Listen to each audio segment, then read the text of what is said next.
ഈ അടുത്ത് സൂം ചെയ്ത് കാണിക്കുന്നതാണ് കല്ലുമ്മക്കായ് ബിരിയാണി. തൊട്ടടുത്തിരിക്കുന്ന അളിയൻ ബീഫാണ്.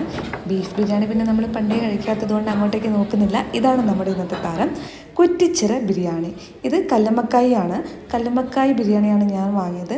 ഞാനിത് സെക്കൻഡ് ടൈമാണ് കല്ലുമ്മക്കായ് ബിരിയാണി കഴിക്കുന്നത്. ഫസ്റ്റ് ടൈം ഞാൻ കഴിക്കുന്നത് കാലിക്കറ്റ് റഹ്മത്ത് ഹോട്ടലിൽ നിന്നാണ്. ഇത് കുറ്റിച്ചിറ ബിരിയാണി. കാലിക്കറ്റ് സൽക്കാര ഹോട്ടലിൻ്റെ നേർ ഓപ്പോസിറ്റ് കാണാൻ പറ്റും കുറ്റിച്ചിറ ബിരിയാണി എന്ന്. ഇത് കണ്ടിട്ട് നമ്മൾ കഴിക്കാൻ കയറിയതാണ് കേട്ടോ. എന്താണ് ഈ കുറ്റിച്ചിറ ബിരിയാണി എന്ന്. ഇപ്പോൾ ഒരുപാട് പേരിൽ ബിരിയാണികൾ അറിയപ്പെടുന്നുണ്ടല്ലോ. ഏകദേശം കഴിച്ചു വരുമ്പോൾ എല്ലാത്തിൻ്റെയും ടേസ്റ്റൊക്കെ ഒന്ന് തന്നെയാണ്. കുറേ മസാലകൾ ചില ബിരിയാണിയിലുണ്ടാവും. ബട്ട് ഇത് കൊള്ളാം കേട്ടോ, നല്ല ടേസ്റ്റ് ഉണ്ട്. ഞാൻ ഒരു 10ൽ ഒരു 8 മാർക്ക് ഞാൻ കൊടുക്കും. എപ്പോൾ കഴിച്ചാലും എൻ്റെ ഫേവറേറ്റ് കാലിക്കറ്റിലെ റഹ്മത്ത് ഹോട്ടലിലെ കല്ലുമ്മക്കായ് ബിരിയാണി തന്നെയാണ്.